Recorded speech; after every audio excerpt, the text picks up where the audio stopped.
क्या आप सभी ने कभी ये गौर किया है कि जुमा की नमाज होती है, संडे का मास होता है, मगर हिंदुओं के पास क्या है?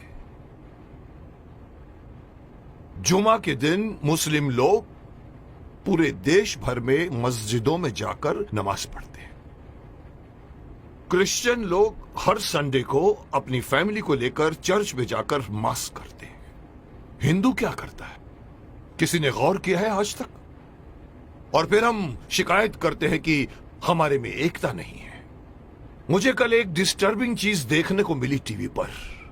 विश्लेषण करके मुझे बताया गया है, मैंने देखा कि पूरे वर्ल्ड में 190 करोड़ मुस्लिम्स हैं, मुस्लिम राष्ट्रों से मिलाकर। हिंदुस्तान में 100 करोड़ हिंदू हैं, लेकिन वो 190 करोड़ मुस्लिम एक कॉल पर इकट्ठे हो सकते हैं, हो जाते हैं। अगर मैं सिंपल वे से कहूं, एक सीटी मारते ही सब लोग एकजुट हो सकते हैं।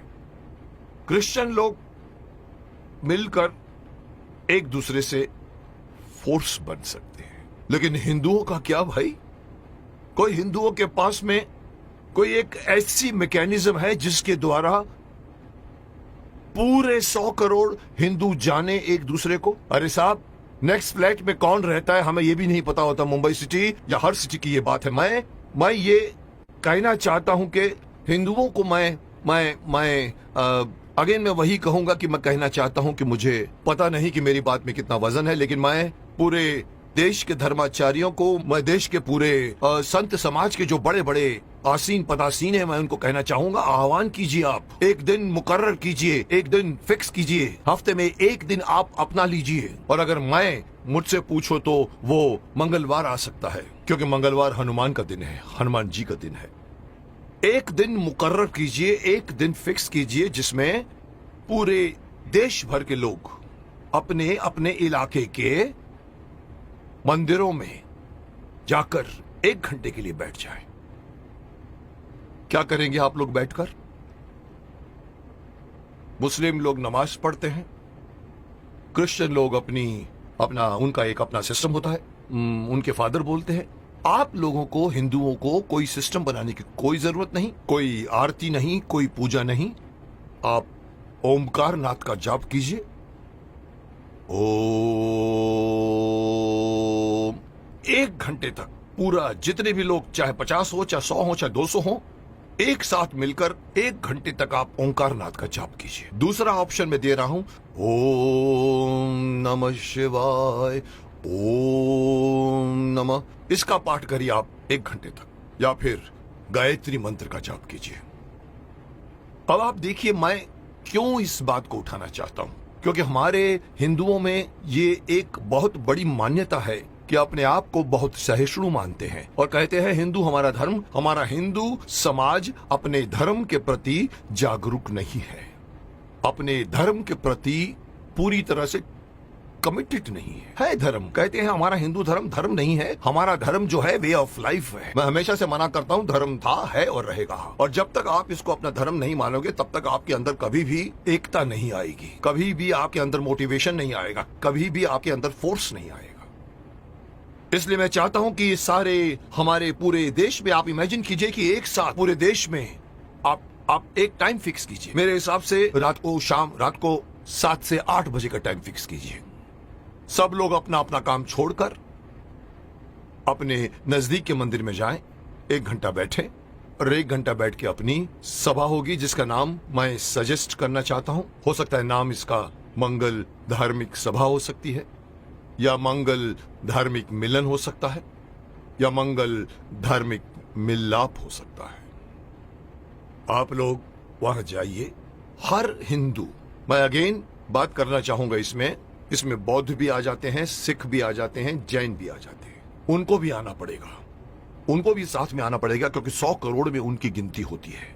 उन सब लोगों को अगर ये आदत पड़ जाए, हर मंगलवार रात को 7 से लेके 8 बजे मुझे अपने परिवार वालों को लेकर, साथ में बच्चों को लेकर जाइए और मंदिर में जाके बैठ जाइए।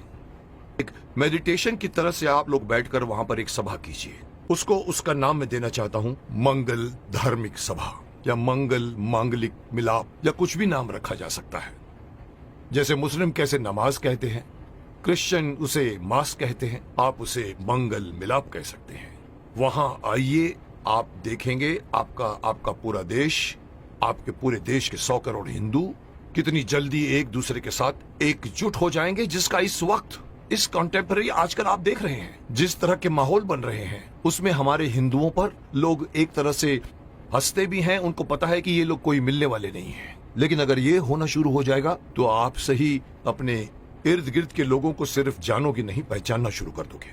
जैसे कि मैंने कहा कि सिटीज में पता भी नहीं होता कि नेक्स्ट फ्लैट में कौन रहता है। इस बहाने आप आइए, बाहर निकल कर आइए, अपनी ड्यूटी मान कर आइए। मैं हर हिंदू को कहना चाहूंगा, और इसके लिए मेरी बात नहीं, मैं बड़े बड़े जो हमारे धार्मिक हमारे जो संत हैं, गुरु हैं, उनको मैं आह्वान करना चाहूंगा कि आइए आगे और अनाउंस कीजिए कि हर मंगलवार को 7 बजे से 8 बजे हर हिंदू को किसी नजदीकी मंदिर में जाकर 1 घंटा बैठकर आपको मेडिटेशन करना पड़ेगा। जो बैठेगा उसको भी फायदा होगा, क्योंकि मेडिटेशन में बहुत ताकत है।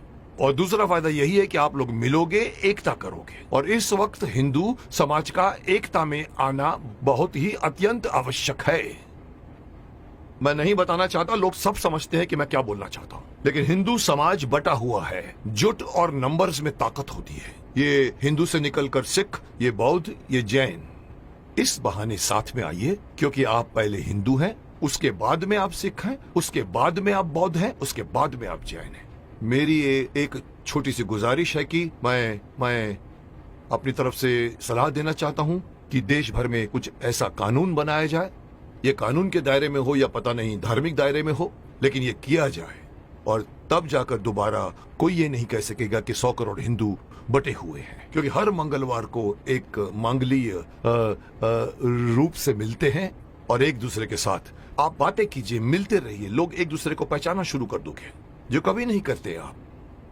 अंत में मैं हर हिंदू को इस बात से आगाह करना चाहूंगा कि अगर आप अपना फायदा चाहते हैं, अपने देश की भलाई चाहते हैं, अपने समाज की, अपने परिवार की भलाई चाहते हैं, तो एक होइए।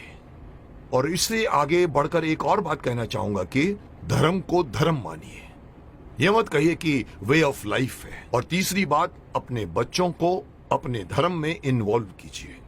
मैं अक्सर देखता हूं कि माँ बाप मंदिर में जा रहे होते हैं और छोटे बच्चे मम्मी से कहते हैं कि मम्मी मम्मी मम्मी मेरी सहेली मुझे खेलने के लिए बुला रही है, और माँ कहती जा। मत कीजिए आप। उस बच्चे का हाथ पकड़िए और बोलो चलो इस वक्त मंदिर जाना है। ये हर मुस्लिम करता है, ये हर क्रिश्चियन करता है, हिंदू क्यों नहीं करता? इसी का खामियाजा भुगत रहे हैं आप। बच्चों को बचपन से गीता पढ़ाइए, बच्चों को मंदिर लेकर जाइए। 1 घंटा या जब भी आप मंदिर में जाते हैं, विजिट करते हैं, बच्चों को साथ में लेकर जाइए, ताकि धीरे धीरे वो अपने देवी देवताओं को पहचानना शुरू करेंगे और एक हो जाएंगे। अब कोई मुझसे पूछेगा सर आपकी ये बात क्यों माने हम लोग, आप होते कौन हैं हमें ये बात कहने वाले? तो मैं सिर्फ शक्तिमान का एक डायलॉग आपको बताना चाहूंगा, जिसमें पूछा था कि आप कौन हैं, तो वो कहता है कि ना तो मैं कोई अवतार हूं, ना ही कोई फरिश्ता, बुराई का दुश्मन हूं, सच से है मेरा रिश्ता। दुश्मन मेरे बुरे लोग नहीं, बुराई है। अगर बात मेरी मानोगे तो इसमें तुम्हारी भलाई है। तो आपकी भलाई के लिए कह रहा हूं, मान जाइए।